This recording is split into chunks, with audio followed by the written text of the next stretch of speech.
Halo teman-teman, akhirnya kita udah sampai di modul ke-6. Nah, modul ke-6 ini kita bakal bahas teknik yang cukup penting lagi di dunia copywriting yaitu A/B testing. Teman-teman pernah nggak sih ngerasa bingung dari sekian banyak versi copywriting yang teman-teman buat, mana nih yang sebenarnya paling efektif? Nah, disinilah peran A/B testing itu berperan. Nah, kita bakal mulai dari dasarnya dulu ya, teman-teman. Nah, di sini kita mulai dari pengertian A/B testing itu apa. Nah, A/B testing itu metode pengujian di mana dua versi copy, kita sebut dengan versi A dan juga B, itu ditampilkan ke audiens yang berbeda untuk mengukur mana yang lebih efektif berdasarkan matriks tertentu. Nah, bisa kita bilang A/B testing itu kayak eksperimen ilmiah gitu di dunia kopi. Jadi, misal teman-teman punya dua kopi, teman-teman harus ngetes itu ke dua audiens yang berbeda. Nah, tapi sebelum kita bahas lebih lanjut, nanti teman-teman harus pelajari dua hal penting ini. Jadi yang pertama itu prinsip variabel tunggal. Prinsip variabel tunggal ini sangat krusial ya teman-teman. Teman-teman kalau mau ngubah efektivitas kopi, cukup ubah satu elemen aja dalam satu waktu. Jadi misalkan teman-teman mau ngubah headline-nya aja atau mau ngubah CTA-nya aja. Gitu. Satu aja, cukup satu elemen aja. Kenapa? Karena kalau teman-teman ngubah banyak elemen sekaligus, teman-teman nggak akan tahu persis elemen mana yang bikin performa kopi itu jadi lebih baik atau lebih buruk. Nah, yang kedua itu hipotesis yang jelas. Jadi, sebelum mulai testing, teman-teman harus punya prediksi yang spesifik. Misalkan, headline yang gunain angka itu CTR-nya lebih tinggi dibandingkan headline yang nggak pakai angka. Nah, hipotesis-hipotesis kayak gini nih yang bakal jadi panduan teman-teman dalam mengukur kesuksesan dari tesnya. Ini ada aku kasih contoh skenario untuk A/B testing ya teman-teman. Skenario untuk A/B testing. Yang pertama itu misalkan elemennya itu adalah headline, kita coba bikin dua versi. Hemat uang sekarang sama dapatkan kebebasan finansial sekarang. Dengan matriks pengukurannya adalah tingkat klik. Mana yang lebih tinggi tingkat kliknya, mana orang lebih tertarik untuk hemat uang sekarang atau orang lebih tertarik untuk dapatkan kebebasan finansial sekarang. Kita cek dua headline itu. Terus misal teman-teman mau ubah CTA-nya, cukup di CTA-nya aja. Jadi misal yang tadinya beli sekarang, coba dibikin versi B-nya, klaim kesempatan Anda. Itu kita cek mana yang lebih menghasilkan konversi penjualan. Itu. Terus struktur email nih teman-teman. Nah ini untuk email marketing ya teman-teman. Untuk email marketing, kalau misalkan teman-teman udah bikin satu email marketing dengan paragraf yang panjang, aku saranin bikin versi B dengan yang poin-poin aja. Jadi paragrafnya nggak usah terlalu panjang, tapi hal-hal yang penting itu dibikin poin-poin. Nah, kita nanti bakal ukur mana tingkat baca paling eh, lama atau tingkat baca yang hingga akhir itu lebih tinggian yang mana? Lebih tinggian orang suka paragraf panjang yang ada ceritanya atau storytellingnya, atau orang lebih seneng yang bullet point. Jadi inti-intinya aja gitu. Kita harus cek dengan cara A/B testing ini, teman-teman. Next, nah kita bahas tentang metodologi pengujiannya. Ini yang paling sering bikin copywriter pemula itu keliru. Jadi, untuk dapetin hasil yang valid, teman-teman itu harus punya sampel yang representatif. Sampel yang representatif itu gimana? Paling enggak itu ada 100 sampai 500 responden. Jadi jangan cuma testing ke teman-teman kantornya aja ya.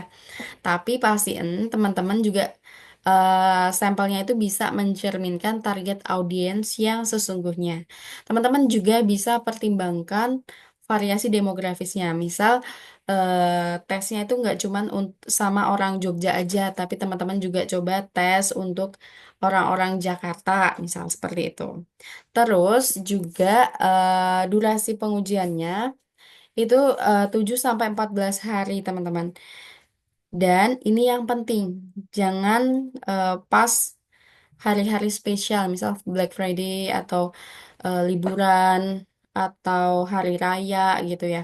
Karena ini bakal mempengaruhi data teman-teman. Jadi nanti datanya bisa jadi bias gitu. Terus, eh, next, gimana sih cara ngukur keberhasilannya? Nah, cara ngukur keberhasilannya ini nanti ada dua kategori utama, yaitu secara kuantitatif dan juga secara kualitatif. Nah, kalau secara kuantitatif, itu nanti yang pertama diukur adalah conversion rate-nya. Ini menurut aku kayak raja dari semua matriks gitu, teman-teman. Karena dari conversion rate, ini kan bisa kita ukur berapa persen pengunjung yang akhirnya ngelakuin aksi yang kita pengen gitu. Atau simpelnya gini, berapa banyak pengunjung yang akhirnya eh, melakukan CTA-nya kita gitu. Nah, gimana kita bisa lihat conversion rate ini termasuk bagus atau enggak? Itu range 2 sampai 5%. Kalau dia udah range 2 sampai 5% itu berarti sudah bagus gitu.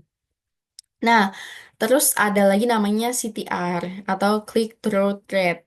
Jadi ini rasio pengklik terhadap total pemirsa. Nah, untuk iklan itu yang bagus CTR-nya di atas 2%. Tapi untuk email em, minimal itu di 10% untuk CTR yang bagus. Terus untuk matriks kualitatifnya. Nah, matriks kualitatifnya ini ada engagement dan juga waktu baca ya, teman-teman. Nah, engagement ini dan waktu baca buat ngecek berapa lama orang itu baca kopi kalian. Terus ada scroll dip. Nah, ini untuk cek seberapa jauh mereka itu scroll konten kalian. Apa mereka cuma baca headline-nya doang, atau mereka benar-benar membaca keseluruhan. Dan yang terakhir ada interaksi sosial. Nah, ini dari komen, share, like. Itu teman-teman bisa cek mana yang interaksi sosialnya itu paling tinggi. Gitu. Nah, untuk bantu teman-teman ngelakuin A/B testing dengan efektif, ada beberapa tools yang bisa teman-teman coba dan kuasai. Yang pertama ada Google Analytics. Ini untuk riset dan analisis ya. Google Analytics ini untuk riset dan analisis. Ini teman-teman bisa ngelacak perilaku pengunjung dan juga menganalisis aliran konversi. Terus ada juga namanya Hotjar. Nah, Hotjar ini tools yang keren banget karena dia bisa ngelihat heat map interaksi dan juga rekaman perjalanan user atau pengguna. Terus juga teman-teman bisa cobain tools untuk optimasi copywriting. Nah, ini ada juga mulai dari headline analyzer, terus ada cost schedule headline analyzer, dan share truth headline analyzer. Nah, teman-teman bisa coba aja mau pakai yang mana. Ini fungsinya sama-sama untuk menganalisis headline. Jadi headline-nya itu bisa teman-teman lihat apakah itu tuh oke untuk digunakan atau enggak. Nah, terus SEO tools ini yang tadi sempat kita bahas ya di video sebelumnya. SEO tools ada Semrush, ada Ahrefs, ada Ubersuggest. Itu buat teman-teman cek keyword apa yang memang paling oke untuk teman-teman pakai. Jadi SEO tools itu lebih ke ngecek keywordnya yang paling works lah nanti, yang paling banyak dicari sama audiens.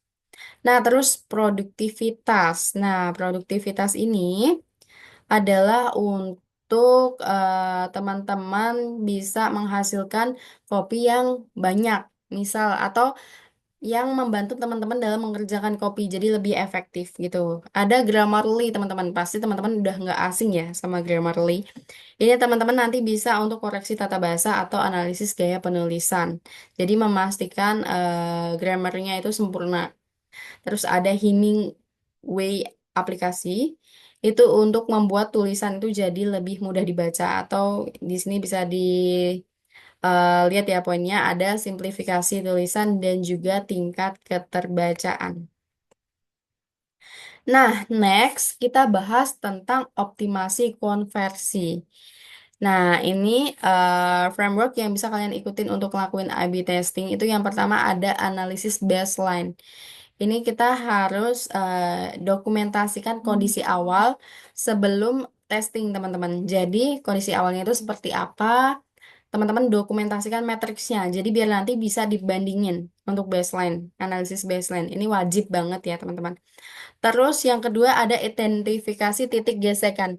Identifikasi titik gesekan ini teman-teman nanti bisa cari tahu di mana user itu sering drop off atau analisis drop off point. Jadi misalkan kalau dalam sisi konten atau sisi tulisan itu di mana audiens itu berhenti untuk scroll atau di mana audiens itu mulai nggak tertarik lagi sama konten kita. Nah, itu harus diidentifikasi. Jadi bisa caranya lihat dari matriksnya atau dengan wawancara user atau audiensnya. Misal teman-teman A/B testing tadi kan, teman-teman bisa coba wawancara sama orang-orang yang teman-teman tes gitu.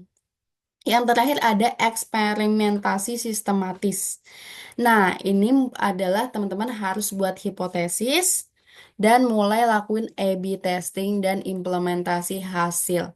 Nah, ini tadi buat hipotesis itu misalkan tadi yang di awal ya teman-teman, di awal tadi aku sempat mention untuk membuat hipotesis. Nah, misalkan tadi headline yang digunakan menggunakan angka itu CTR-nya lebih tinggi dibanding yang nggak pakai angka. Teman-teman harus coba lakuin hipotesis itu dulu. Entah itu dari riset punya orang atau punya teman-teman sendiri. Nah, baru setelah ada hipotesisnya, teman-teman lakuin A/B testing tadi dengan mengubah salah satu elemennya aja. Misal teman-teman mau ngubah headline-nya atau teman-teman mau ngubah CTA-nya gitu. Terus dari A/B testing tadi kan pasti udah ada hasilnya. Teman-teman lihat hasilnya mana yang paling works. Apakah eh, tipe A itu lebih works atau tipe B. Nah, nanti baru teman-teman implementasikan hasilnya itu. Kalau misalkan memang yang lebih works adalah tipe A, ya silahkan untuk diimplementasikannya yang tipe A gitu, teman-teman. Nah, ini adalah udah last slide ya, teman-teman. Itu udah last slide.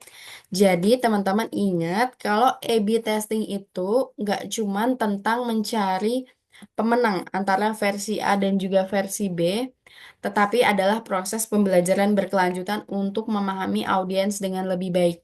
Jadi setiap tes, bahkan yang gagal, tanda kutip ya, bakal kasih insight berharga gitu tentang apa yang bekerja dan nggak bekerja untuk audiens teman-teman.